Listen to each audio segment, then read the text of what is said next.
This is the Khmer Times News. My name is Paolo Bonini, and these are your headlines. Drugs, drugs, and more drugs, sometimes inside people that they really have no place being. A woman who stole hundreds of millions of dollars says she doesn't have it anymore. And foolishly, I get invited to a beauty pageant with a flock of lovely ladies. But firstly, our headline story. Now, I'm going to give you a number, and I want you to tell me, is it a big number? The number is, in fact, 160. Is that big? Well, if it's grains of sand, no, it is not. But if I told you there was 160 law enforcement officers that have now been fired due to them testing positive for drugs, I think that we can all agree that is an exceptionally large number. It has been announced this week that over 160 police officers and prison staff have been sacked in just 6 months of drug testing.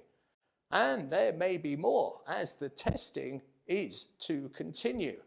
The spokesman at the Ministry of Interior said leaders of the police and of all units under the Ministry of Interior are not to create a cover-up to hide this issue, nor are any officers found to be abusing drugs to be forgiven, even if their retirement is pending.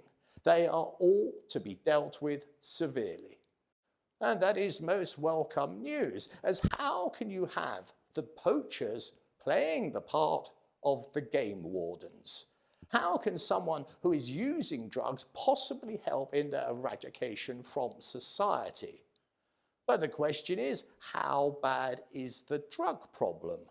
Well, just last week alone, an incredible 353 people were arrested for drug-related offences. And do remember, that is one single week. And do not think that was a record week, for it was not. What the ministry said was that the previous week was only 10% lower. And with the arrests, there is the usual cavalcade of robbery and violent crimes that destroys so many lives. And here is another fact that I think will amaze you. The number of inmates incarcerated for drug-related crimes is now over 21,000 people. And that is half of the entire prison population. Drugs are everywhere, and the battle against them will go on. But right now, there are 160 ex-law officers looking for new jobs, as they thought it was acceptable to dress as guardians of the law, but not abide to the law. And in doing so, they have betrayed the trust of the people.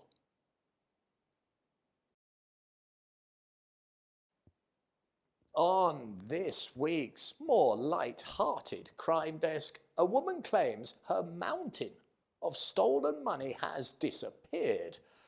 A man exposes himself and wishes he had not. And there's a world record that I never knew was a thing, but apparently it is a thing.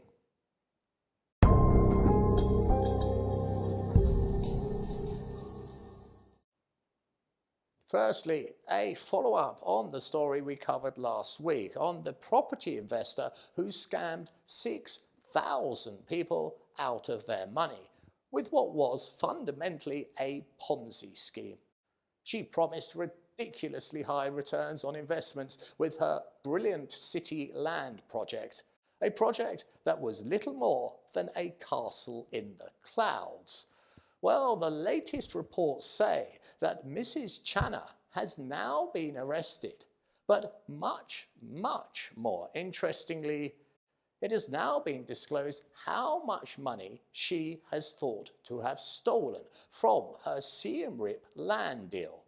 Now, do keep in mind, only last week she released a statement saying that she, in fact, has no money at all. It had all been spent, and hence she had none to return. Well, that is rather a bold statement, as she now stands accused of stealing a whopping $300 million. Crikey! I am going to say that again. $300 million. What the holy hell did she buy to get through that amount of cash? Maybe she now owns Belgium. I, in fact, did some research on what actually does cost 300 million, and the only thing I could find was that is how much the Afghanistan war cost America every single day. And hopefully she did not fund any of that, and she did in fact buy Belgium. Her, and I would imagine her financially endowed lawyers, now face the prosecutors in an extremely complex court case, one where she will have an awful lot of explaining to do. Now to a touch of the bizarre that happened this week, as a Frenchman has been arrested for getting his arse out in public. Here he is, in fact, in the act of what is called mooning. And rather unsurprisingly, those that witnessed this full moon were not impressed, and they reported him to the police, and the Frenchman now looks like this. Yes, a man with a fully covered posterior and the look of regret. Authorities described his act as an obscene gesture, and the lewd move was committed in the popular tourist spot in Kampot, a region more renowned for its pepper than its arse. Now, what is interesting is the act of mooning does have its enthusiast. Here is a recent headline from the Herald Sun newspaper in Australia. Where else?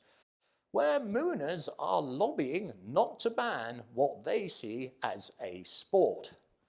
Lads, I think that is pressing it a little too far. But even more interesting is the mooning craze has been with us for way longer than you may think.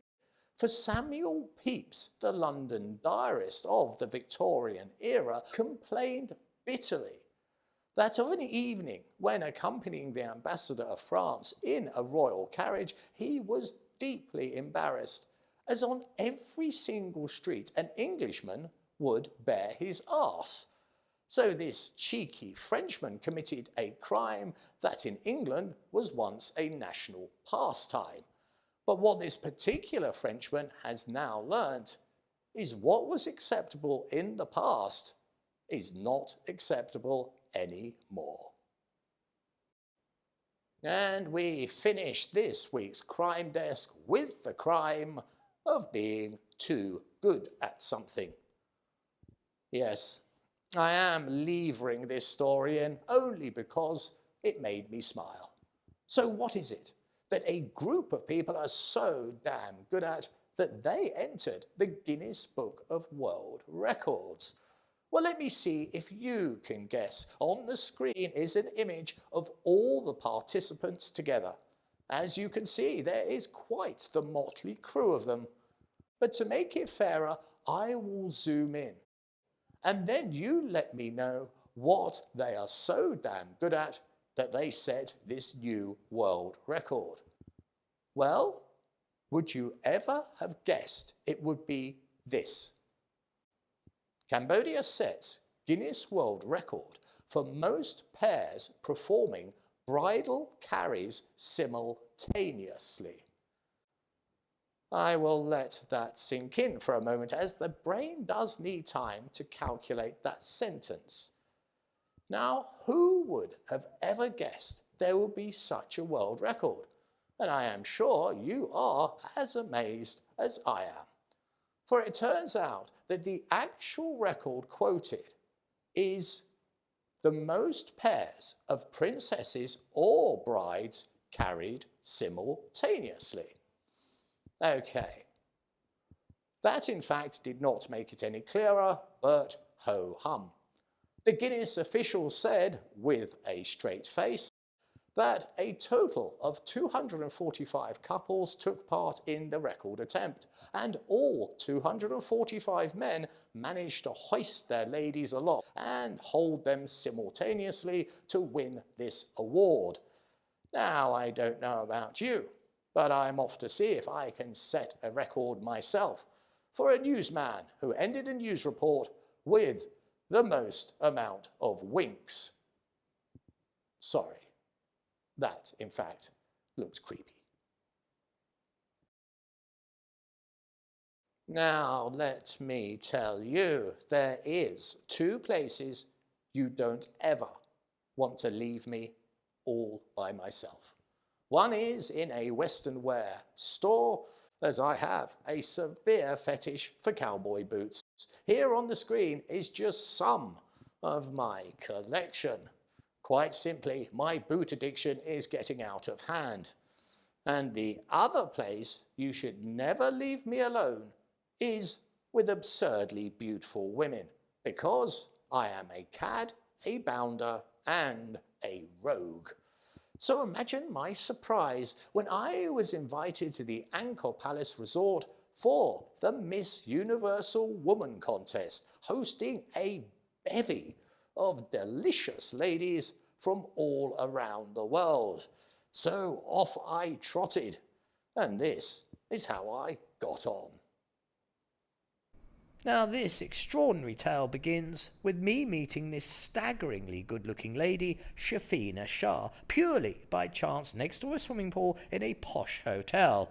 She is not only an international model and a film star who has just had a hit movie in Bollywood, she is also Miss Pakistan. But of course, Shafina was not alone, as there was a host of delightful ladies, and there was even a gentleman dressed like this. Now, this guy knows how to make the space that he is standing in his very own. The competition can only be described as fierce, as these models came from every corner of the globe. So our friend Shafina has some stiff competition to grab the crown. And after spending a day with the ladies, I've discovered it is more work than you think, especially in the heat of the midday sun. But as the day concluded, I managed to capture the briefest of interviews with Shafina, asking her how was it, and what was our highlight of the trip. This is what she said. So, how was it? I'm just so glad that I've taken time out from my filming to be here in Cambodia, Siem Reap, with Universal Woman. Super awesome. The girls are amazing. Having a really good time so far. But I must say, the temple was awesome. So there she is, an exceedingly beautiful lady with a passion for temples. Proper marriage material, that one. And a special thank you to Safina for spending the day with me. It really was exceedingly special. It's time to have a look ahead and see what the weather has in store for us next week. Okay, here we go with the weather. I hope you liked that last story, because it was quite incredible. There was myself and one other person by a swimming pool, and it turned out to be Miss Pakistan, and I went over and had a chat with her, and the next thing you know, she invites me to come to this gala, and I spend the day with her. So, yeah, remarkable, isn't it?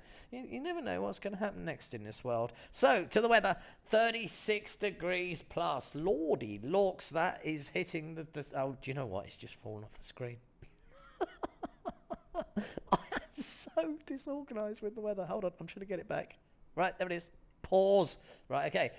36 degrees, lordy looks. I think that's where I was. Humidity at 40%. There's a gentle waft of a breeze, but we do have cloud, and we do have sun, and we do have humidity. So it's we've got a mixed bag, basically. So do with it what you will. This has been the Khmer Times News. Please do subscribe and comment and stay up to date with all the breaking news by following us on both Facebook and Telegram. This has been Paolo Bonini, and that was the week that was. I'll see you next weekend for your weekly roundup.